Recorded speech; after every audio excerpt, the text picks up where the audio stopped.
Tudo bom, gente? Hoje eu quero falar com vocês especificamente sobre psicanálise e religião, mais precisamente sobre o cristianismo, né? Porque infelizmente ainda envolve um preconceito muito grande dentro, né, do meio cristão em relação a você trabalhar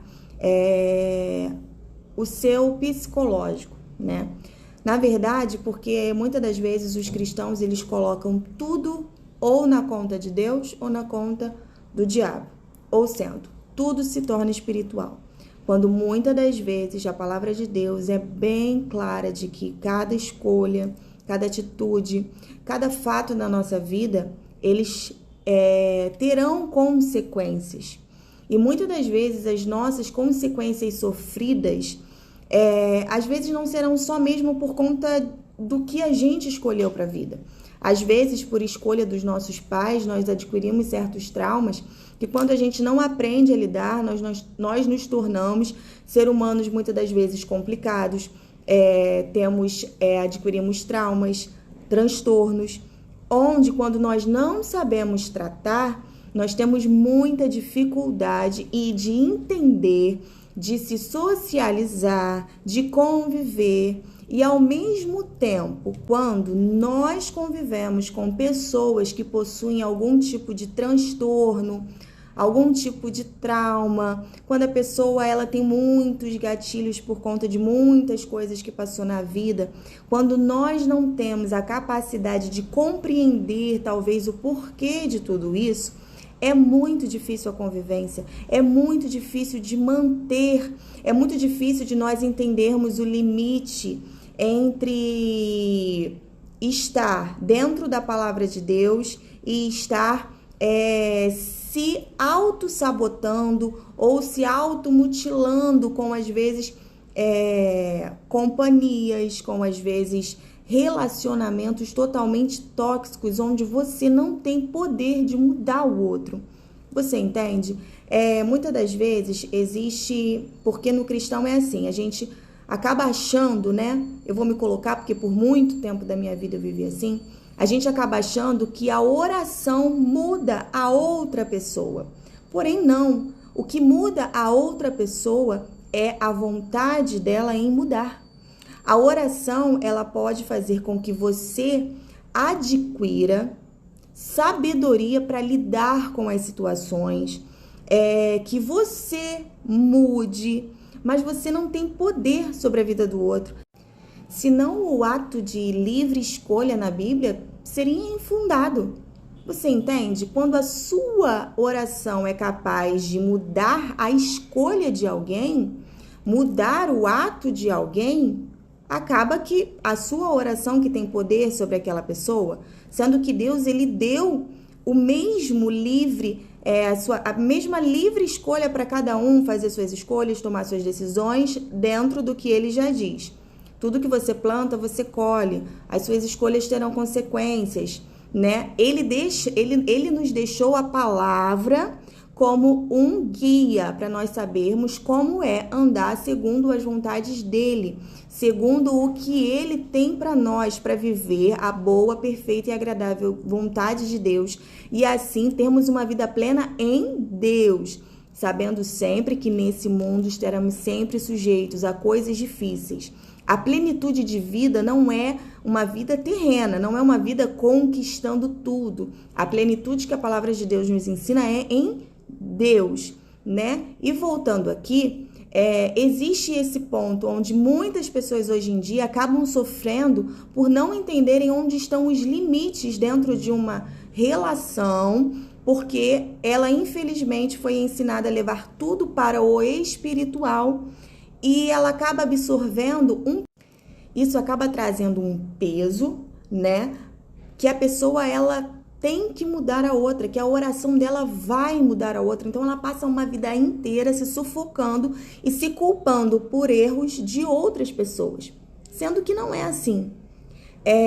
Você como um relacionamento entre mãe e filho. Aí a palavra de Deus diz que você deve honrar pai e mãe, mas também diz que os pais não devem suscitar a ira dos vossos filhos. E muitas das vezes, os pais acabam, né, quando os pais são cristãos, manipulando os filhos de alguma maneira nessa honra, sendo que os filhos, por não buscarem a palavra de Deus, acabam não entendendo os limites dessa honra, até onde vai essa honra, quando o pai pode ter algum tipo de transtorno, né? Um dos grandes transtornos é o narcisismo, ou pode ter uma bipolaridade. Pode haver vários tipos de transtornos que pode acabar trazendo traumas para a vida desse filho, e esse filho vai viver refém disso porque o pai não procura ajuda, porque ele acha que ele é o pai e tudo que ele faz está correto. E o filho acaba vivendo debaixo dessa dependência. Você consegue entender o quanto essa relação pode estar adoecendo talvez esse filho?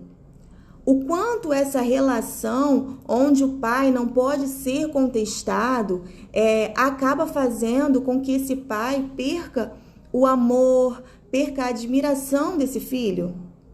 E quando a gente põe tudo no espiritual, a gente não consegue entender que os nossos sentimentos, que os nossos atos, eles estão fora da normalidade simplesmente porque nós somos pais. Você consegue entender? Porque assim, se eu sou pai, eu não erro. Se eu sou pai, a minha atitude está correta, porque eu sei. Então assim, quando nós não somos humildes para entender que coisas do nosso passado, muitas das vezes, quando nós tivemos pais que nos trataram de uma certa forma rude, que nos fizeram muito mal, mas inconscientemente nós replicamos essas mesmas atitudes com os nossos filhos. E se nós não tivermos essa consciência de parar para pensar que nós estamos replicando, que nós estamos fazendo, porque já é um ato inconsciente, é o que já te leva, é o que você aprendeu. Por mais que tenha te feito sofrer, você acaba replicando aquilo. E isso se torna o quê? Um ciclo. Por mais que você não queira, se você não entrar naquele estado, eu preciso mudar, eu preciso de transformação, você vai ser refém de certas atitudes para o resto da sua vida. Você está entendendo? Porque muitas das vezes, quando o seu comportamento não for, gente, eu não mato, eu não roubo, eu não traio. E aí você acha assim, né? Você pega só o superficial do que a Bíblia fala. Não faço nada disso, então eu tô certo, então eu posso continuar aqui. E quem não me aceita assim é que tá errado. Sendo que às vezes você tá matando as pessoas interiormente. Você tá causando um mal às pessoas, levando pessoas à depressão. E Jesus, ele era uma pessoa que ele compreendia tanto as outras pessoas, de modo que a pessoa poderia estar afundada no mais profundo erro. Ele era capaz de não olhar com um olhar acusador aquela pessoa. O único problema do ser humano hoje em dia não é o erro em si, não é as coisas que ele praticam, mas o orgulho de achar que as coisas que ele praticam não é errado. E o orgulho de não procurar uma ajuda para se entender. O orgulho de não procurar ajuda, por que será que eu magoo as pessoas? E de sempre achar que as pessoas é que estão erradas. Então, por isso que uma terapia consegue te fazer entender por que você tem tantos conflitos nos seus relacionamentos. O porquê que você sente coisas, às vezes, que a Bíblia diz que você não deveria ter, porque o crente, ele é feliz, mas por que eu estou sentindo isso aqui dentro de mim?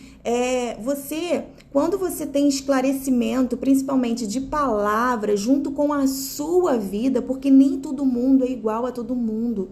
Por isso que nós devemos nos conhecer a palavra de Deus literalmente, porque muitas das vezes a gente sempre ouve a palavra pelo filtro de outras pessoas.